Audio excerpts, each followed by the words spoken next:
For the next few minutes, I just want to try and answer one simple question for us. Why did Jesus come? And rather than speculate or suggest ideas, I thought it would be better just to ask him, or at least see what he said about why he came. We're in Mark's Gospel. Mark's Gospel, if you don't know, is a brief account of the life of Jesus. It's only 16 chapters long and it races through Jesus' life. I think Mark's favourite word is immediately, because he uses it something like 35 times in just 16 chapters. Here's a short account. Very early in the morning, while it was still dark, Jesus got up, left the house and went off to a solitary place where he prayed. Simon and his companions went to look for him, and when they found him they exclaimed, "Everyone is looking for you." Jesus replied, "Let us go somewhere else, to the nearby villages, so that I can preach there also. That is why I have come." So he travelled throughout Galilee, preaching in their synagogues and driving out demons. What do we learn from this short account?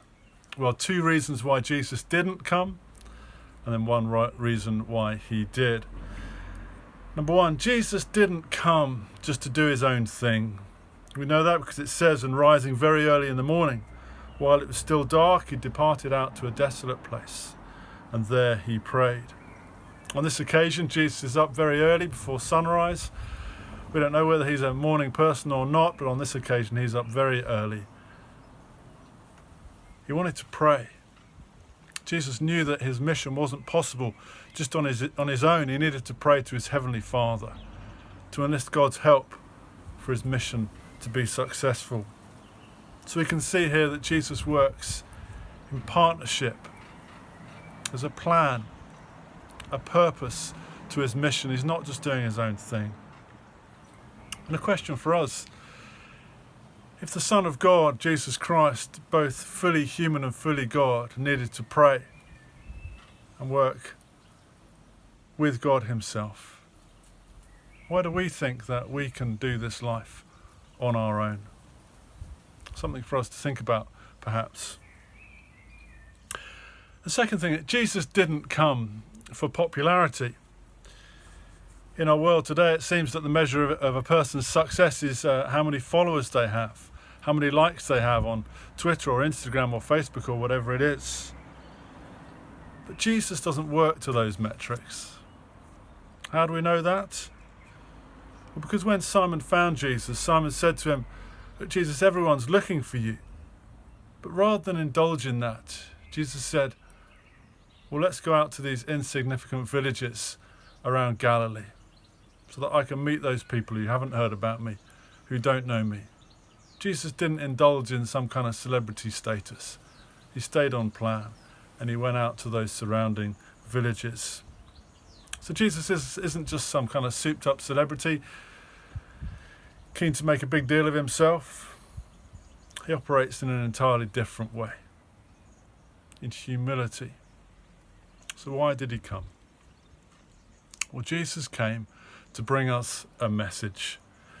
Thankfully, throughout the Bible, there are very clear purpose statements which tell us the reason why something has happened. And here's one such purpose statement in Mark's Gospel.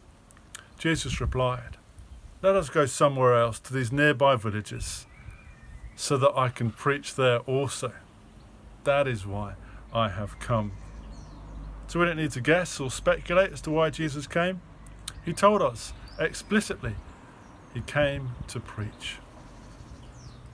Now, I don't know about you, but I read the news every day and I'm just longing and hoping and wanting there to be some good news. I want to know when I can see my family again. I want to know that the death rates are falling. I want to know that the economy is growing. I want to know that the NHS is coping. I want to know when I can have a holiday and it not be breaking the law. Well, Jesus came to bring us that sort of good news and so much more. He came to bring us a message of how we can be reconciled with God. He came to bring us a message of how it's possible to pass through death and into life.